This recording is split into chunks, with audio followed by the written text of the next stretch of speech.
Okay, 2.16. Na sato vidyate bhavo, na bhavo vidyate satah, ubayorapi drustontastvanayost tattvadarshibhihi. Those who are seers of the truth have concluded that of the non-existent, the material body, there is no endurance, and of the eternal, the soul, there is no change. This they have concluded by studying the nature of both. There is no endurance of the changing body. That the body is changing every moment by the actions and reactions of the different cells is admitted by modern medical science. And thus growth and old age are taking place in the body, but the spirit soul exists permanently, remaining the same despite all changes of the body and the mind. That is the difference between matter and spirit. By nature, the body is ever changing and the soul is eternal. This conclusion is established by all classes of seers of the truth, both impersonalists and personalists. In the Vishnu Purana, it is stated that Vishnu and his abodes all have self-illuminated spiritual existence. Jyotim Shi Vishnu Bhuvanani Vishnu. The words existent and non-existent refer only to matter and spirit and matter. That is a version of all seers of truth. Meaning existent means spirit, non-existent means matter. This is the beginning of the instruction by the Lord to the living entities who are bewildered by the influence of ignorance. This is the beginning, A, B, C, D. What is Krishna saying here? That the material body has no endurance, that it will perish. So Prabhupada is saying this is the beginning of the instruction to all living entities who are bewildered by influence of ignorance, who think that they are the body. Removal of ignorance involves the re-establishment of eternal relationship between the worshipper and the worshipable, and the consequent understanding of the difference between part and parcel living entities and the Supreme Personality of Godhead. So two things here. One is that we are servant. The other is Lord is Vibhu and we are Anu. Lord is big and we are small. Both understanding. One can understand the nature of the Supreme by thorough study of oneself. The difference between oneself and the Supreme being understood as a relationship between the part and the whole. So here Prabhupada is saying, so for example, because everything comes from Krishna. So when we look at ourselves and we are displaying some behavior, we can understand saying that, okay, this is in small quantity in me. The same thing is in a very big quantity in Krishna. So we look at ourselves and then see we are small, we have a quality, okay, same quality is there, big in Krishna. That is the difference between oneself and the Supreme. In the Vedanta Sutras as well in the Srimad Bhagavatam, the Supreme has been accepted as the origin of all emanations. Such emanations are experienced by superior and inferior natural sequences. Natural sequences, right? Like things happen one after the other. And whether it is spiritual or whether if it is in the spiritual world, there is a spiritual natural sequence.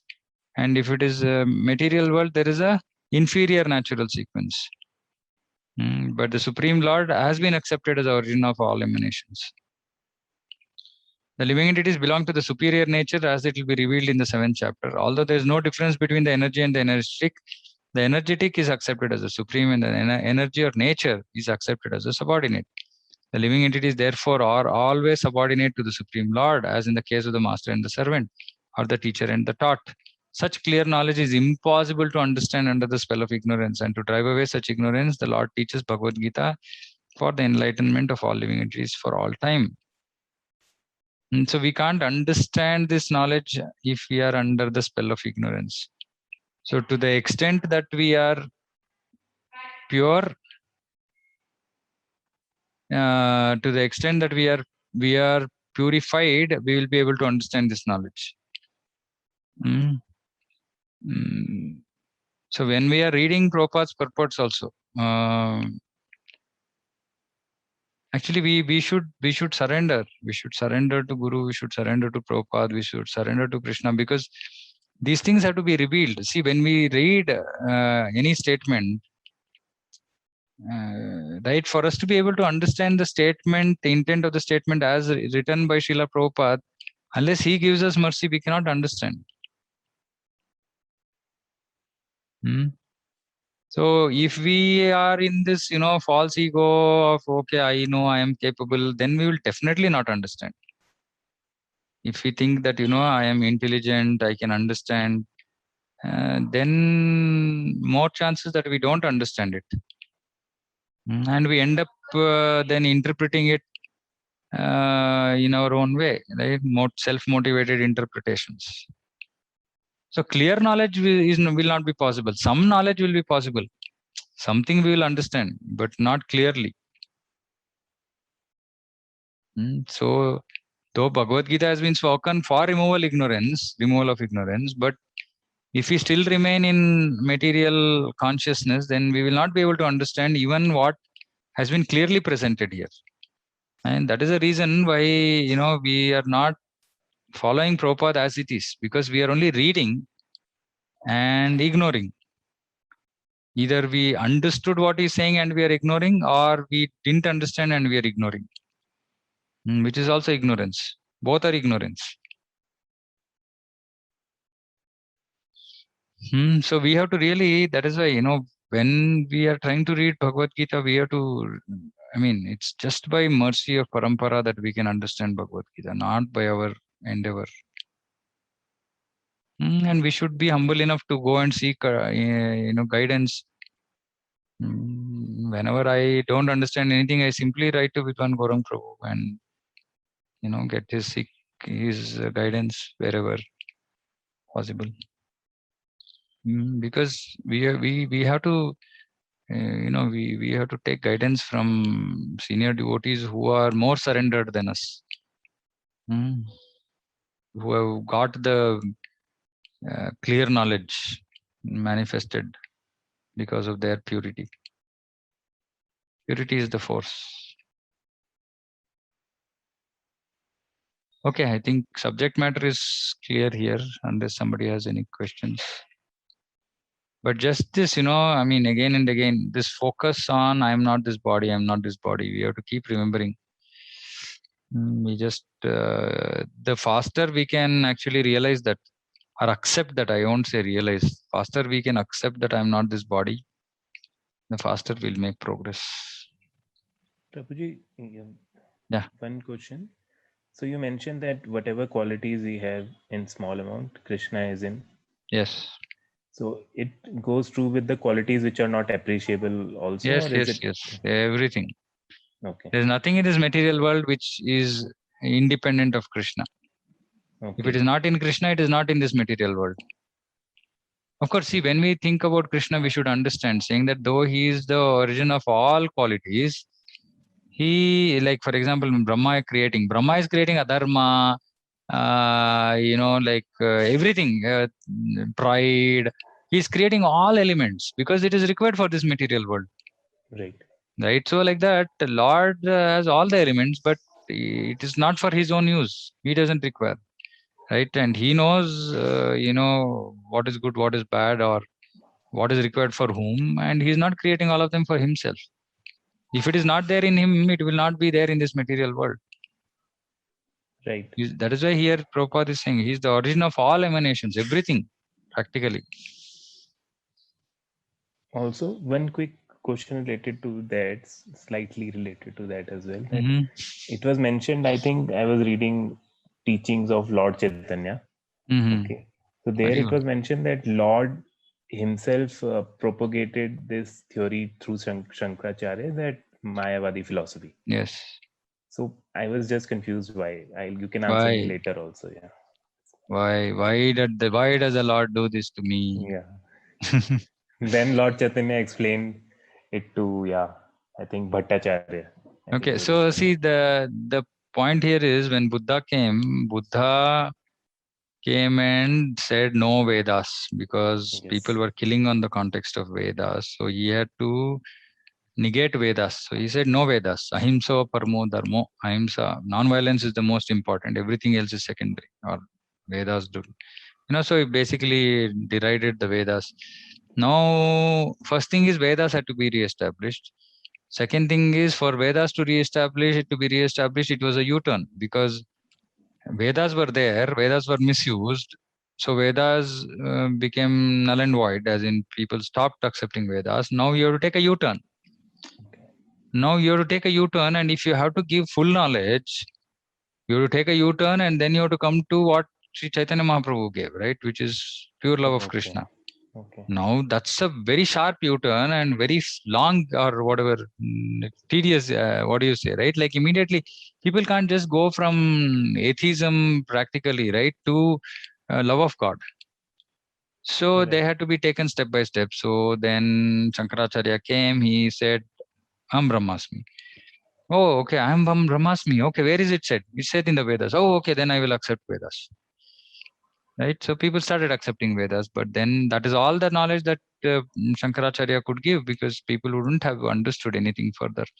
Then slowly other acharyas came, Ramanuja, Madhva, and then Chaitanya Mahaprabhu. Prabhupada has written this multiple times. Like, for example, even when Jesus Christ came, he didn't give everything. It depends on the capability of the people to whom the message is being delivered, how much they can accept. Right. So all Lord's incarnations have a specific purpose to accomplish. Right? Understood. And of course, this misleading business, because it is required in Kali Yuga. So that is also because that is a design of Kali Yuga, that people are going to become impersonalists, people are going to become atheists, etc. Right? So as a design of this material world. Why? Because we desire. Krishna has no vengeance against any of us, right? Because people desire this, Krishna has to make facility for that. So he knows that in Kali Yuga this is required. So then he sent Shiva for that purpose. Right. And Shankaracharya even developed the temples of Vishnu, right? Vishnu. Yeah. Yeah, but Mayavadis, they accept, actually, they do what is called as Panchopasana, 5 deities, but they consider the forms as temporary. Right. They don't consider the forms as eternal. Okay. Only till you realize that you are Brahman, you require all these forms. These forms, puja, worship, and all are means for you to realize that you are that Brahman or Vishnu. After that, you don't require. No, you are only Brahman. Why do you need a idol for that? Because they don't think of that as Archa Vigraha. Right. Understood. Okay. Hare Krishna.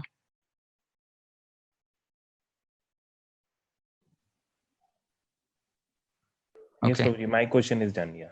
Okay. The emanations are experienced by superior and inferior natural. Yeah, so natural sequences we understand, no? What are natural sequences? Like, there's a sequence, like inferior natural sequences. There's birth, there is old age, there is disease, there is death, right? Or everything, see, in creation, everything. See, we should understand that, like, when you look at like material creation, for example, everything is a sequence, right? It's like an algorithm, right? This has to happen after this has to happen, etc. So there's a natural sequence, right? Now in the spiritual world also there is a superior natural sequence, right? Like Krishna's Leela have to happen in this way, after this has to happen, etc., etc., right? So everything is experience means that it is demonstrated that way, or it happens that way, right? So it is not random, it is not ad hoc, it is natural, and there is a plan or there is a sequence of actions. Okay. Right? Yes, anyway, I'm also trying to clarify this with one Gaurang Prabhu, because when I was translating this to Kannada, I was also kind of unclear, but this is what I have understood. I'm trying to clarify. If in case he responds, I'll let you know if it is any different. Inferior natural sequence is clear, like superior natural sequence. Yeah, I mean, it's the same thing, right? Like, see, in the spiritual world also things have to happen in a particular way, right? Like, it's not ad hoc. Nothing is ad hoc. Like, for example, if you look at Krishna's Astakaliya Leela, it happens, right? Every day it happens, right? So there's a natural sequence, like the divine couple, they get up, then Krishna goes home, Radharani goes home, and so on and so forth, right? Like, so basically there is a sequence of activities even there. Variety is there, but sequence is there. Of course, in that sequence only one day one Leela happens, another day something else happens, and there are varieties there, but sequence seems to exist. right? But anyway, I'm literally speculating here based on this and what my overall understanding of philosophy is. But I'm checking with him to see if if acharyas have said anything on this. Okay, Prakash. Yeah, thank you. Okay. Prabhu, one question I have. Yeah. This statement, right? That the living entities belong to the superior nature, and there is no difference between the energy and the energetic, right?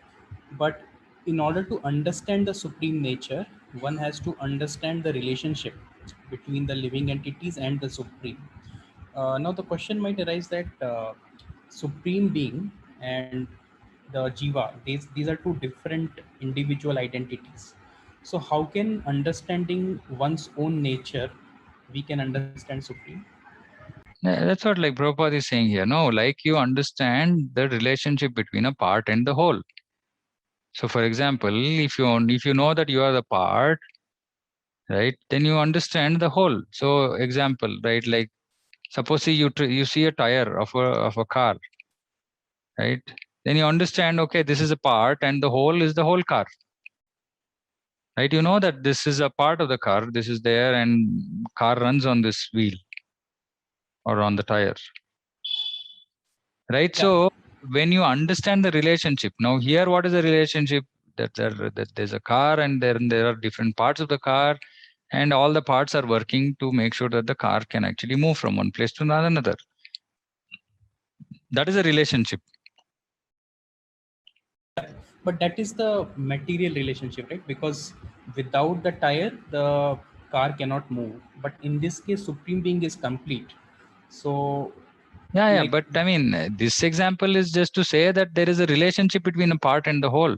See, if the Supreme Lord is complete, yes, but then he didn't have to create us at all, no? yeah, Right. So again, it's the same. Why did he create us? Because he needs us.